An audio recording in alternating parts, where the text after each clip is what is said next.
Hey everyone, welcome back. Today I'm going to tell you a story that is honestly a bit unhinged. It's a story about a guy who looks like a cartoon rodent, a girl who literally wanted to end my existence, and how my survival instincts decided that the best way to avoid a lawsuit was to start a romance. Well, a fake one, anyway. So, let's set the scene. I'm a student, but on campus I have a bit of a reputation. I'm basically the unofficial self-appointed detective of every department. You know that one person who knows everyone? The one who knows which professor is a harsh grader, which cafeteria has the freshest sandwiches, and who's dating who behind the gym? Yeah, that's me. My network is huge. If you need info, you come to me with a coffee or a bag of chips, and I'll get you the tea. A few days ago, my best friend from college, let's call her Sarah, runs into my room. She is spiraling. She looks like she's just seen a ghost, but a very attractive one. She tells me she's found the one, her soulmate, her future husband.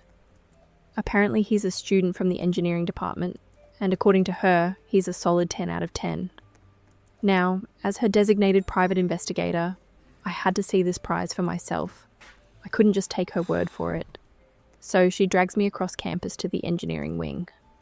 We're standing in this crowded corridor, and she's gripping my arm so hard I'm losing circulation. She points him out. There, she whispers. The one in the grey hoodie. I look over, squinting, expecting to see a young Brad Pitt or maybe a K-pop idol. And guys, I am not even joking. I looked at him, and the only thing that popped into my head immediately was, why does he look exactly like Stuart Little? I kid you not. He had this tiny, pointy nose, these quick, twitchy movements, and ears that were just a little too prominent. He wasn't ugly, but he was 100% a mouse in a human hoodie. I turned to Sarah like, him? Really? The Mouse King? But hey, she was in love, so I kept my mouth shut. But then I noticed the actual problem. Standing right next to Stuart was a girl. And let me tell you, if looks could actually kill, I would have been buried and forgotten within 3 seconds. She was giving me the most aggressive, soul-piercing side-eye I have ever experienced in my 20 years of life. It wasn't just a glance. It was like she was trying to set me on fire with her pupils.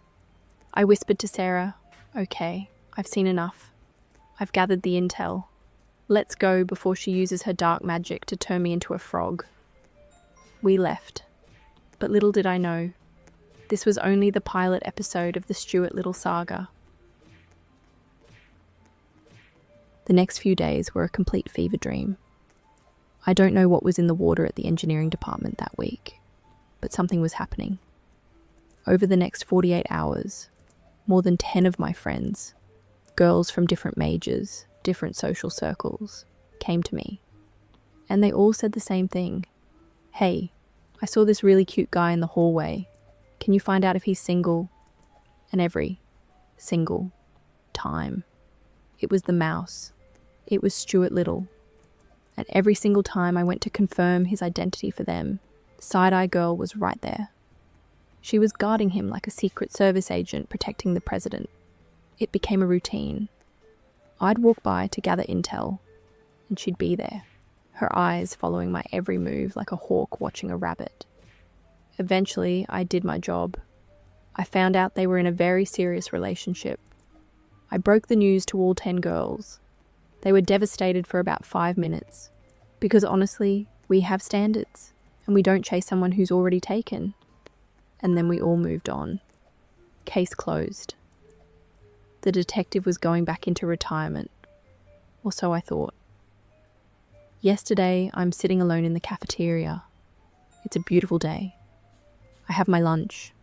I have my headphones on, and I'm minding my own business. Suddenly, I feel a shift in the atmosphere. The air gets cold. The birds stop singing.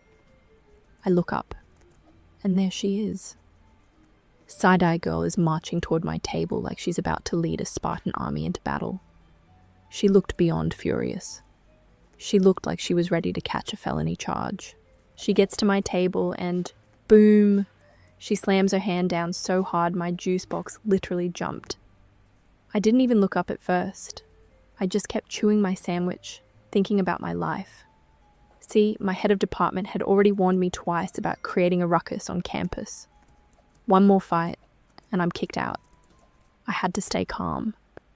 I finally looked up at her and said, as calmly as possible, "Sit down. You're making a scene." She sat. She was shaking with pure rage. Her eyes were red. "Are you after my boyfriend?" she hissed. It sounded like a snake. "No," I said. "Don't lie to me. I've caught you oogling him for a week straight. I see you every time you come near him. You're always watching us." And this, guys, is where my brain experienced a complete system error. I knew if I tried to explain that 10 different girls thought her boyfriend looked like a cute mouse, she wouldn't believe me. If I got angry, we'd both get expelled. I had 2 options: peace or war. Instead, I chose chaos. I leaned in, rested my chin on my hand, and looked her straight in the eyes. I dropped my voice, made it real soft and smooth, and I said, "Yes, I was looking at you guys, but I wasn't looking at him." The rage in her face flickered for a second. She looked confused. "What do you mean?" she asked, her voice dropping. I didn't blink. I just gave her a small, mysterious smile and said, "I was looking at you, baby girl. I got lost in your beauty. I've been trying to find a reason to come near you all week, but you always look so intense. It's magnetic. I couldn't help myself." Guys, you should have seen it. It was like watching a computer screen turn blue. Total system shut down. She went from a 100% rage-filled warrior to a 100% flustered bright red tomato in 0.2 seconds. Her jaw literally dropped. She started stuttering. She started fixing her hair nervously. She couldn't even look me in the eye anymore. "Oh, I didn't," she stammered. The confrontation didn't just end. It evaporated into thin air.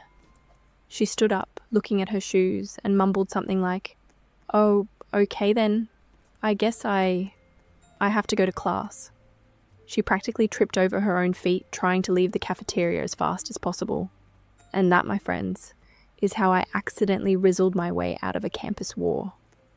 Now, whenever we pass each other in the halls, she doesn't give me the side eye anymore. She just blushes, hides her face, and walks a little faster. Moral of the story: if someone wants to fight you, just tell them they're pretty. It breaks their brain, it saves your GPA, and hey, you might even get a fan out of it. Anyway, that's it for today. Would you have done the same? Or would you have just told her the truth about the mouse boyfriend? Let me know in the comments. I'll see you in the next one.